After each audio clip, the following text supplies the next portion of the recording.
مواخات مدینہ یعنی بھائی چارگی کا ایک نظام نبی کریم صلی اللہ علیہ وسلم نے اس وقت وضع کیا، اور وہ اس لیے کہ جو صحابہ مکہ سے مدینہ کی طرف ہجرت کر کے آئے تھے ان میں سے بہت سے ایسے تھے کہ مکہ کے اندر جن کا گھر تھا، جن کی بہت زیادہ زمینیں موجود تھیں، ان کی جائیدادیں تھیں، تو جب کافروں نے ان کو مکہ سے نکالا تو وہ ساری کی ساری جائیدادیں، وہ مکانات، وہ گھر، وہ زمینیں وہ چھوڑ چھاڑ کر مدینہ کی طرف آئے، اور کافروں نے ان جائیدادوں کے اوپر قبضہ کر لیا۔ تن تنہا، ہاتھ میں کوئی روپیہ پیسہ نہیں، کوئی مال و دولت نہیں، سب چھوڑ چھاڑ کر مہاجرین صحابہ رضوان اللہ علیہم اجمعین مدینہ کی طرف آئے۔ ان حالات میں کہ جب ان کے پاس کچھ نہ تھا، مال و دولت نہ تھا، رہنے کے لیے کوئی زمین، کوئی چھت میسر نہ تھی،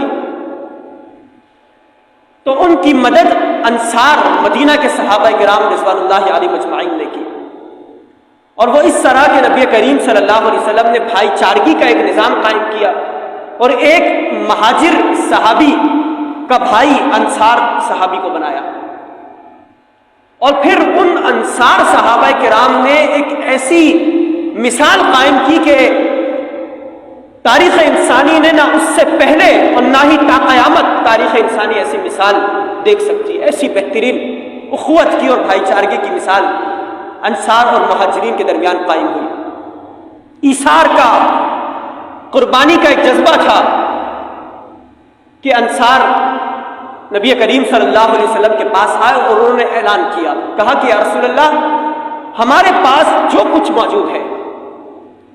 ہم ان تمام چیزوں کا آدھا آدھا حصہ کریں گے، ایک حصہ ہم اپنے مہاجر بھائی کو دیں گے اور ایک حصہ اپنے پاس رکھیں گے۔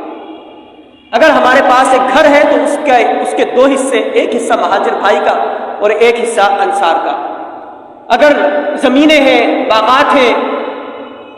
جو کچھ بھی ہے ہم آدھا اپنے مہاجر بھائیوں کو دینے کے لیے تیار ہیں اور آدھا اپنے پاس رکھیں گے۔ تو نبی کریم صلی اللہ علیہ وسلم نے اس پر حامی بھر دی کہ کہا ٹھیک ہے۔ تو وہ جو مہاجرین صحابہ تھے جو ہجرت کر کے آئے تھے، انہوں نے انصار سے کہا کہ ہمیں کچھ نہیں چاہیے سوائے اس کے کہ آپ رہنے کے لیے کوئی جگہ دے دیں عارضی طور پر، اور ہمیں بس آپ بازار کا راستہ بتا دیں، ہم بازار میں جائیں گے، کچھ کاروبار کریں گے، کچھ تجارت کریں گے، کچھ مزدوری کریں گے، جس مزدوری کے ذریعے ہمارے پاس آمدن ہوگی اور اس کے ذریعے ہم اپنا گھر بنائیں گے اور اپنے معاملات کو لے کر چلیں گے۔ یعنی انصار بھی قربانی کے جذبے، ایثار کے جذبے کے حوالے سے بہترین مثال رکھنے والے، اور مہاجرین بھی انہوں نے ان چیزوں کو قبول نہ کیا بلکہ خودداری کے ساتھ اس بات کا اظہار کیا کہ ہمیں بازار کا راستہ دکھاؤ، ہم خود یہ سارے معاملات اختیار کریں گے۔ حتیٰ کہ ایک صحابی تھے، مہاجر صحابی، حضرت عبد الرحمن بن عوف رضی اللہ تعالیٰ عنہ، بڑے مشہور صحابی ہیں جن کو نبی کریم صلی اللہ علیہ وسلم نے دنیا کے اندر جنت کی بشارت دی تھی، 10 صحابہ کرام کہ جن کو عشرہ مبشرہ کہتے ہیں، حضرت عبد الرحمن بن عوف ان عشرہ مبشرہ کے اندر بھی شامل۔ ان کی جس انصاری صحابی کے ساتھ بھائی چارگی کا تعلق قائم ہوا تھا وہ سعد بن ربیع رضی اللہ تعالیٰ عنہ تھے، انصاری صحابی تھے۔ تو سعد بن ربیع رضی اللہ تعالیٰ عنہ نے حضرت عبد الرحمن بن عوف کو بلایا اور کہا کہ آپ جو ہے میرے بھائی قرار پائے ہیں، ہم دونوں کے درمیان اخوت کا ایک رشتہ قائم ہوا ہے، لہذا میں اپنی ساری چیزوں میں تقسیم کرنا چاہتا ہوں اور آپ کو آدھی چیزیں دینا چاہتا ہوں۔ حتیٰ کہ انہوں نے فرمایا سعد بن ربیع رضی اللہ تعالیٰ عنہ نے کہ میری 2 بیویاں ہیں، ان دونوں بیویوں میں سے جو آپ کو زیادہ بہتر لگے، بہتر معلوم ہو، آپ اس کا انتخاب کیجئے، میں اسے طلاق دوں گا اور وہ آپ کے حصے میں آئے گی۔ یعنی اس قدر تمام کی تمام چیزوں کو آدھا آدھا تقسیم کرنے کا کام۔ حضرت عبد الرحمن بن عوف رضی اللہ تعالیٰ عنہ نے انکار کیا، کہا کہ نہیں، میں بھی دیگر مہاجرین صحابہ کی طرح خود خدمت کر کے، خود تجارت اور مزدوری کر کے اپنے پیروں کے اوپر کھڑا ہونا چاہتا ہوں۔ تو جب مہاجرین نے یہ مثال پیش کی کہ انہوں نے چیزوں کو لینے سے انکار کیا، تو انصار صحابہ کرام رضوان اللہ علیہ مجمعین نبی کریم صلی اللہ علیہ وسلم کے پاس آئے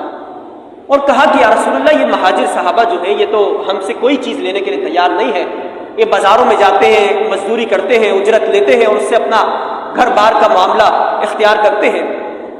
تو انصار صحابہ نے کہا کہ یا رسول اللہ ہمارے پاس کچھ باغات ہیں، ہم میں سے ہر فرد کے پاس باغ موجود ہے،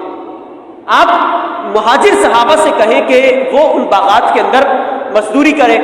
فصلوں کو پانی دیں، وہاں کی دیکھ بھال کریں، تو جو اجرت ان کو بازار سے مل رہی ہے وہ اجرت ہم ان کو دیں گے، اس طرح وہ یہیں پر ہی ہمارے ساتھ مل کر جو ہے کام کریں گے۔ نبی کریم صلی اللہ علیہ وسلم نے مہاجر صحابہ کو بلایا، ان کے سامنے یہ بات رکھی تو انہوں نے اقرار کیا، کہا کہ ٹھیک ہے ہم ان کے باغات کے اندر خدمت کریں گے اور اس کی اجرت ہم ان سے وصول کریں گے۔ اب یہ معاملہ ہوا، یہ معاہدہ طے پایا تو سب اپنے اپنے گھروں کو چلے گئے۔ وہ جو مہاجر صحابہ تھے وہ جب فصلوں کو پانی دینے کے لیے، اس کی دیکھ بھال کے لیے آتے تو انصار صحابہ بھی ان باغات کے اندر آتے اور ان کا ہاتھ بٹانا شروع کر دیتے۔ ایک دن گزرا، 2 دن گزرے، انصار بھی آ رہے ہیں اور ہاتھ بٹا رہے ہیں۔ اب مہاجر صحابہ کو پریشانی لاحق ہوئی، ان کو یہ پریشانی لاحق ہوئی کہ ہم تو ان سے اجرت وصول کر رہے ہیں اور سارے معاملات کی نگہبانی اور نگرانی ہمارا کام قرار پایا ہے، لیکن یہ آ کر ہمارا ہاتھ کیوں بٹا رہے ہیں؟ تو مہاجر صحابہ نبی کریم صلی اللہ علیہ وسلم کی خدمت میں حاضر ہوئے، کہا کہ یا رسول اللہ یہ تو معاملہ الٹا ہو رہا ہے، یہ ہم سے خدمت لینے کے بجائے ہمارا ہاتھ بٹا رہے ہیں، ہم ان کے مزدور ہیں، یہ ہمارا ہاتھ بٹا رہے ہیں، ان سے کہیے کہ ایسا نہ کرے۔ نبی کریم صلی اللہ علیہ وسلم نے انصار کو بلایا، انصار نے کہا کہ یا رسول اللہ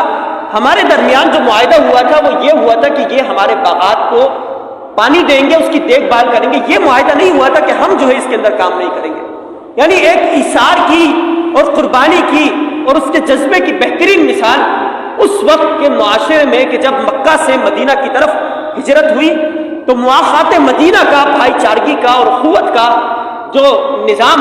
نبی کریم صلی اللہ علیہ وسلم نے قائم کیا، اس کی بہترین مثال مہاجرین اور انصار صحابہ کرام رضوان اللہ علیہم اجمعین نے پیش کی۔